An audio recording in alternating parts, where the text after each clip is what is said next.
За энэ удаад Японы караге буюу дахианы махыг тосонд жигнэх аргаас танилцуулж байна. Ингээд юуны өмнө махыг өмөх мах гэж хэлж болохоор иймэрхүү хэмжээтэй ингэж хэрчил бэлэн болгоно мэдээж тэнд харагдаж байгаа мөч бас хэрглэж болно. Ингээд амтл юуны өмнө суур амт хийх болно. Ингээд амтлагч өөрийн дурын амтлагчийг сонгоод амталж болно. Давс зэрэг. За ингээд мөн суу. За энд саке буюу Японы арх. Энд мөн мэдээж вайн зэргийг хэрглэж болох юм. За ингээд суур амталтаа хийсний дараа гараар сайн базаж буусны мах шиг маханд амтыг шингэтэл сайн базаж өгөх хэрэгтэй. За ингээд хэдэн минут буюу 10-аас 15 минут маханд амтыг шингээхийн тулд тавьж өгөх хэрэгтэй. Ингээд юм болоод шарж эхэлнэ. За шарахад хүрлэнд бүрж шарна. За тусны хувьд 160-аас 170 градус орчим буюу ерөнхийдөө ширвтэр галаар шарж хэрэгтэй. Ингээд иймэрхүү байдал хүрлэнд сайтар хүрлээр бүрж.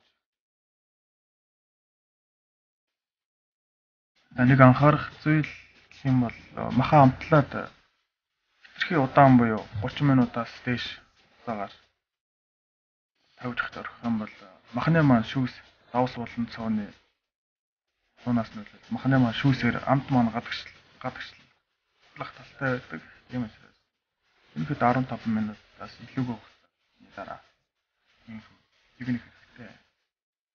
Энэ үед бол мах хийсэн таванд ямар нэгэн шүүс зэрэг үлдэхгүй байх нь сайн. За ингээд иймэрхүү байдлаар бүгдийг хийгээд тэрүүн галаар жигнэж өгнө. Намун тагийг таглаж ингэж болно. Тэгэхээр мах маань голдоо хүртэл амархан сайн болж өгнө. Ерөнхийдөө таглахгүй байсан ч гэсэн 10 минут чинь хангалттай мах болно. За жигнэх хугацаа ерөнхийдөө 7-8 минут чинь бол шаардлагадна. 10 минут. За ингээд эргүүлж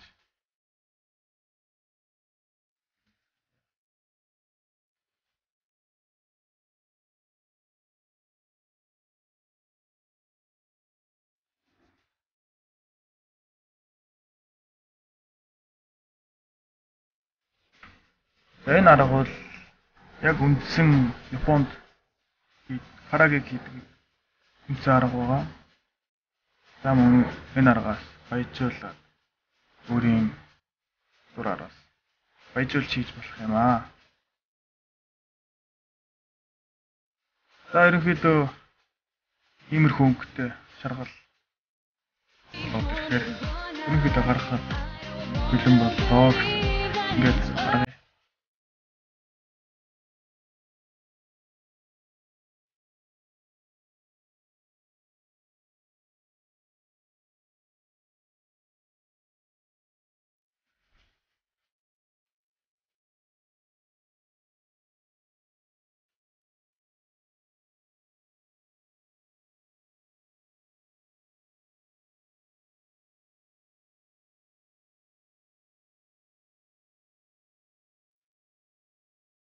За ингээд иймэрхүү байдалтай караге буюу Японы усанд хайрсан дахианы мах бэлэн боллоо.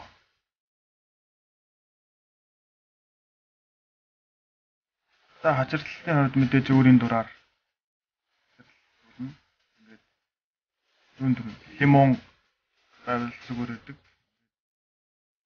Лимонны шүүсээр сонголттой амтлын үед ус болон бусад махны амт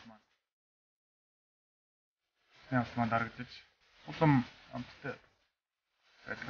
Ингээд усад үзье.